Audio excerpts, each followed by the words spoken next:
Hello everyone, it's your favorite realtor, Erica Hernandez with Better Homes and Gardens Real Estate, Gary Green. I hope you had a fantastic weekend. It was Cinco de Mayo and a lot of festivities all over town. Hope you chose something to do and really enjoyed it. It's Monday and back to work and back to my videos. Today's video is a question I get asked a lot. The question is, I'm at the closing table and I just finished signing all my documents. Now what? If you'd like to learn more about what happens after you finish signing, please stay tuned. Don't forget to follow me on social media at Erica Houston Realtor on Snapchat, Facebook, and Instagram, and go to my website at www.erikahoustonrealtor.com.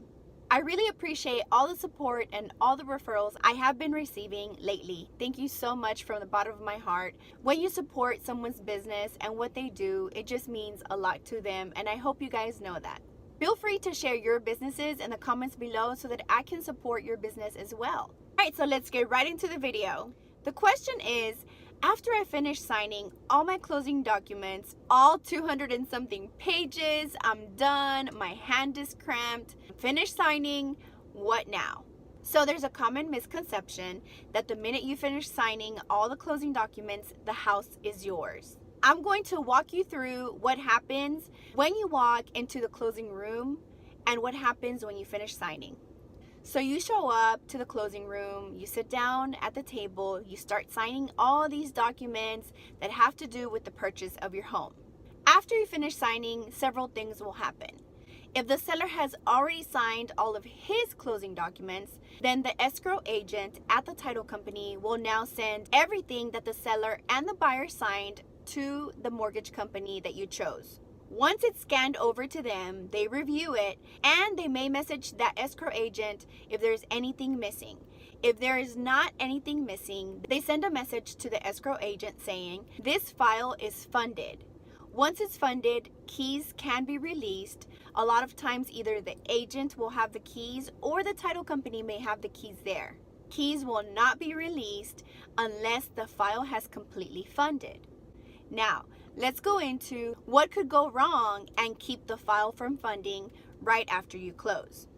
If the seller is not signing until way later in the day, they may run the risk that the mortgage company may not have enough time to review all the documents and give the escrow agent the message that it's fully funded on the same day.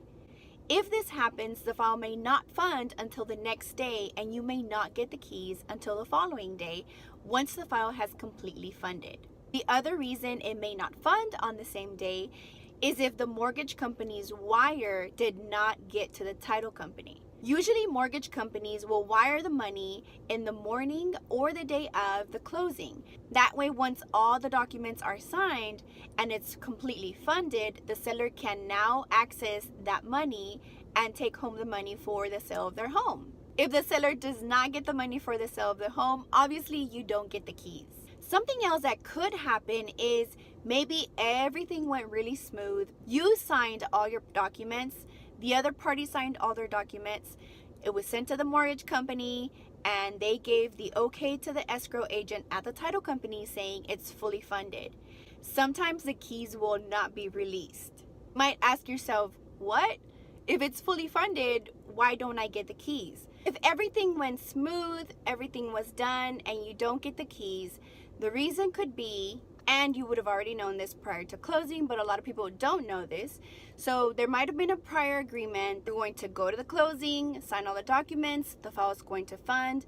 However, the keys will not be released to you until maybe another additional 3 days. The only reason this can be done is if there was a prior agreement to this. Sometimes there is an agreement that the file will fund, the seller will get their money, but they will not release the keys to the buyer because they haven't moved out yet. Some people have to get their funds in order to move out. A lot of times it's because they're buying another house, so they need those funds from the sale to buy their new one, but obviously there isn't enough time to move from one house to the other. So only if there was a prior agreement, the seller may have an additional 3 to 7. The highest I've ever seen is 2 weeks to be able to move out. This agreement is called a lease-back, and it means that essentially you're the owner of the home, but you're leasing it out to them. This process does make a lot of people very nervous. However, the contract does have a lot of details about how to protect you and your home. And for the most part, it does go pretty smooth. I haven't had a bad experience as of yet, but this is something that can be pretty common. If this is an absolute deal breaker for you, you don't want to give the seller a few days. You may tell them from the beginning that you do not agree to this lease back and that they may just have to find a family member's house or somewhere to go so that the day of closing, the house is clean and it's ready for you to move in. All right, so let's just say that you signed, it was funded, you got your keys. Now what?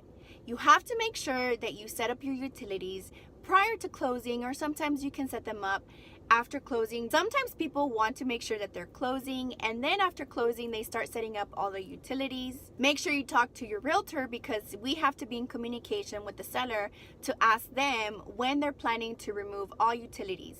Some people choose to do it after closing because in the event that they don't close and they have to wait an additional day, they don't want the seller to be using utilities under their name, maybe putting the AC a little too cool, and the bill for that one day could be high. One of the most important things I tell my buyers to make sure to do when they get their new home is rekey the entire house. When the keys are given to you, we don't know if there's additional copies that the seller may have, and it's just a scary thought that someone could have a copy of that key. So what you should probably do is at least the front and the back door, and maybe even the garage door that leads into the garage, change all those locks so that you have new locks. Only you have the original key and any other copy there may be.